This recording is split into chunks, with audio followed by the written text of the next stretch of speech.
મિત્રો, આપણે રાધાષ્ટમી આવે છે તો આપણને ઘણાને આપણા શાસ્ત્રોની ખબર નથી, અને આ પદ્મપુરાણ ભાગવતમાં અને આ બધી કથાઓ છે અને એ કંઈ ઉપજાવે કાઢેલી નથી. તો એમાં છે શંકર ભગવાન છે, નારદજી છે, ઇવન લક્ષ્મીજી, એ લોકોને રાધાજીની કૃપા નથી મળતી. તો કઈ રીતે મેળવવી એ ટૂંકમાં તમને કહું. મેં વાંચેલું છે, શાસ્ત્રનું પ્રમાણ છે, એટલે આ કંઈ ઉપજાવેલી વાત નથી અગેન. તો એમાં લખે છે કે પદ્મપુરાણ ને ભાગવતમાં કે રાધાજી લક્ષ્મીજીને જ્યારે થયું કે ના, હું તો લક્ષ્મી છું, એટલે મારે તો વૃંદાવનમાં મારે રાસલીલામાં પ્રવેશ કરવો છે ભગવાનની. તો લક્ષ્મીજી એને અલાઉડ નહોતું.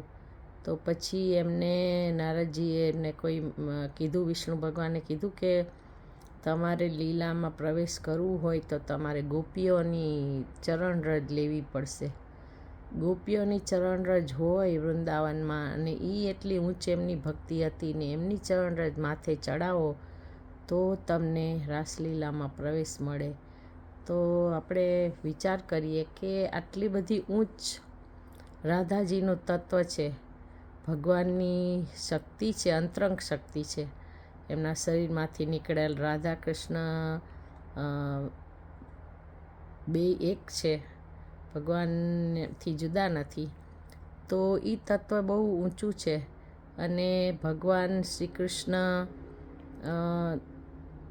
ની ભક્તિ આપણે જોતી હોય તો રાધા જે માને આપણે પ્રાર્થના કરી, તો આપણે ગોપીઓની ચરણરજ કઈ રીતે લઈ? જો વૃંદાવનમાં ગોપીઓનું ગોપી ગીત ગઈ અને કંઈ એમની કૃપા થાય, રાધાજી કે, તો આપણને ભગવાન કૃપા કરે. તો આ રાધાષ્ટમીના દિવસે આપણને આ રાધા તત્વ આટલું જાણવા મળે છે. બાકી આપણી કોઈ ક્વોલિફિકેશન નથી, પણ આપણે એમની કૃપા બધા ઈચ્છીએ.